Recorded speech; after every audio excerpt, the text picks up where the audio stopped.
Quand on regarde l'Afrique de l'Ouest avec tous les coups d'État récents, eh bien, il y a un pays qui sort vraiment du lot, c'est le Sénégal.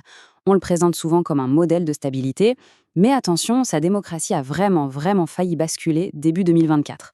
Alors aujourd'hui, on va décortiquer ensemble les mécanismes qui ont permis au Sénégal non seulement de tenir bon, mais peut-être, qui sait, d'en sortir encore plus solide. Alors, c'est quoi le secret? La recette de cette stabilité sénégalaise dont on entend tant parler. Comment est-ce qu'un système politique arrive à plier, mais sans jamais rompre face à une pression pareille? Parce que la crise de 2024, il faut bien le dire, c'était le test ultime. Vraiment une mise à l'épreuve de tous les contre-pouvoirs du pays en direct. Et tout ça, ça s'est joué en moins de 2 mois. C'est fou quand on y pense. Allez, on retrace.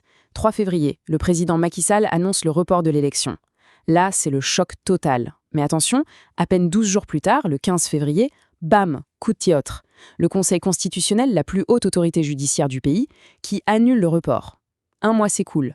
Et là, le 14 mars, les deux principaux opposants, Bassirou Diomaye Faye et Ousmane Sonko, sortent de prison. Et accrochez-vous bien, 10 jours plus tard, le 24 mars, ce même Faye est élu président, et dès le premier tour. C'est une séquence complètement folle, absolument vertigineuse. Bon, voilà le programme. Pour bien comprendre cette résilience, on va regarder plusieurs choses. D'abord, comment la démocratie a été mise à l'épreuve. Ensuite, on verra le rôle clé de la société civile et des institutions. Après ça, on va s'intéresser à un truc très sénégalais, l'influence des confréries. Et pour finir, on jettera un œil aux défis qui attendent le pays. Alors, revenons au tout début de la crise. Quand le président Sall annonce qu'il reporte l'élection, tout de suite, beaucoup de monde, dans l'opposition et la société civile, crie au coup d'État constitutionnel. Le mot est fort, mais pourquoi? Eh bien parce que cette décision, prise tout seul, ça donnait l'impression de piétiner les règles du jeu démocratique. Et surtout, ça lui permettait de rester au pouvoir plus longtemps que prévu. Et là où ça se complique vraiment, c'est que le Parlement a suivi le président dans sa décision. Les députés ont voté pour le report, ce qui prolongeait de fait le mandat de Macky Sall. Apparemment, la séance a été hyper chaotique. Des députés de l'opposition se sont même fait expulser par la gendarmerie. À ce moment précis, on a vraiment eu l'impression que la séparation des pouvoirs était en train de s'effondrer. Mais face à ce qui semblait à une vraie dérive, un premier pilier de la démocratie sénégalaise a réagi. Et au quart de tour, la société civile. La réponse n'a pas traîné, non. Elle a été immédiate, super bien organisée et surtout très déterminée. Et toute cette mobilisation, elle s'est organisée autour d'une plateforme au nom qui veut tout dire, Awar Sunu Élection, ce qui veut dire protégeons notre élection. Et ce qui est incroyable, ce qui montre vraiment sa force, c'est qui était dedans. Plus de 100 organisations. On parle de mouvements citoyens, de syndicats, de politiques et même de personnalités religieuses.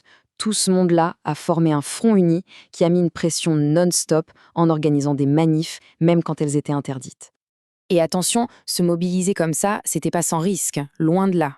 En face, la réponse de l'État était très dure. On a vu des coupures d'Internet mobile pour empêcher les gens de s'organiser, des gaz lacrymogènes sur les manifestants et des centaines d'arrestations, y compris des journalistes et des figures de l'opposition. Ça montre bien que l'enjeu était énorme et la tension à son comble. Allez, on passe au deuxième pilier. Et celui-là, il a sans doute été le plus décisif pour sortir de la crise. Je parle de la solidité des institutions, et en particulier du pouvoir judiciaire. Le vrai tournant de la crise, il est là. Le 15 février, le Conseil constitutionnel rend son verdict. Et là, c'est net, c'est sans appel, le report est tout simplement inconstitutionnel. Le Conseil va même plus loin, il ordonne au gouvernement d'organiser l'élection et vite. Cette décision, elle a montré une indépendance assez incroyable, et elle a carrément forcé le pouvoir à reculer. C'est l'exemple parfait d'un contre-pouvoir qui fonctionne. Et les conséquences de cette décision, elles sont juste spectaculaires. Imaginez un peu ça. Avant le 14 mars, Bassirou Diomaye Faye, il est en prison. C'est un prisonnier politique. 10 petits jours plus tard, il est élu président. Son mentor, Ousmane Sonko, était lui aussi en prison et en plus, il ne pouvait pas se présenter. Aujourd'hui, il est Premier ministre. Ce retournement de situation, en si peu de temps, c'est la preuve que le processus électoral, une fois qu'il est validé par la justice, a une force immense. On en arrive maintenant au troisième pilier. Et celui-là, c'est peut-être le plus particulier, le plus propre au Sénégal et souvent le plus difficile à comprendre de l'extérieur. On va parler du rôle des grandes confréries soufis qui sont vraiment la colonne vertébrale de la société sénégalaise. Alors, une confrérie ou tarika, c'est quoi exactement? Pour faire simple, c'est une communauté religieuse musulmane soufie. Elle est organisée autour d'un guide spirituel qu'on appelle le calife. Et au Sénégal, attention, ce n'est pas juste une question de religion. Ces confréries, elles organisent la vie de tous les jours, la vie sociale, pour plus de 90% des musulmans du pays. C'est une structure d'influence juste gigantesque. En fait, leur influence, elle est partout. D'abord, elles jouent un rôle de régulateur social. Elles apaisent les conflits dans les villages, par exemple. Ensuite, elles sont un médiateur politique. Quand ça chauffe, comme pendant la crise, leurs appels au calme sont ultra importants et très écoutés. Et enfin, c'est une vraie puissance économique. Elles construisent des écoles, des mosquées, elles créent des boîtes. Elles sont souvent là où l'État est un peu absent. Mais le point le plus important pour nous, c'est leur poids politique. La citation qu'on voit là, elle résume tout. Les califes sont des faiseurs de rois. Pour un candidat à la présidentielle, c'est presque impossible de gagner sans aller chercher leur bénédiction, ce qu'on appelle le ndigel. Un simple mot d'eux peut faire ou défaire une élection. Et pendant la crise de 2024, quand ils ont appelé à respecter le calendrier électoral, croyez-moi, ça a pesé très très lourd. Bon, on a vu que la démocratie sénégalaise a réussi son crash test, si on peut dire, mais l'histoire ne s'arrête pas là. Maintenant, le nouveau gouvernement se retrouve face à un autre mur immense, celui de l'économie et des attentes gigantesques de la population, surtout des jeunes.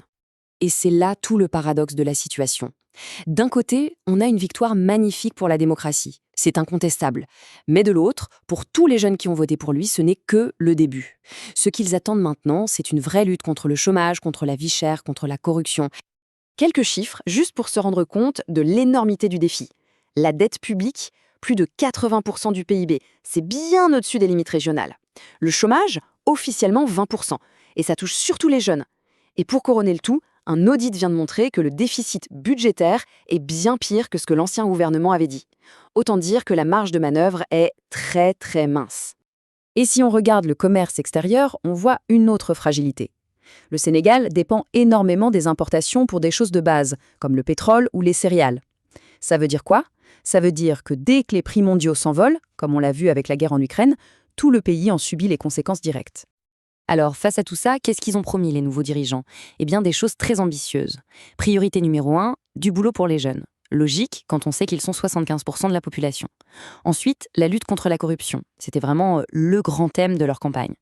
Et enfin, le point que tout le monde attend au tournant, renégocier les gros contrats sur les ressources du pays, le pétrole, le gaz, la pêche, pour que l'argent soit mieux partagé. Et on termine là-dessus, avec une grande question qui reste ouverte. Le Sénégal nous a montré que ses bases démocratiques, une société civile forte, des institutions qui tiennent bon, des forces traditionnelles qui régulent, sont hyper solides. C'est prouvé. Mais est-ce que cette solidité politique va suffire pour régler les problèmes économiques et répondre aux attentes immenses de la jeunesse, une jeunesse qui a voté en masse pour un changement radical? C'est vraiment ça tout le défi pour le Sénégal dans les années qui viennent.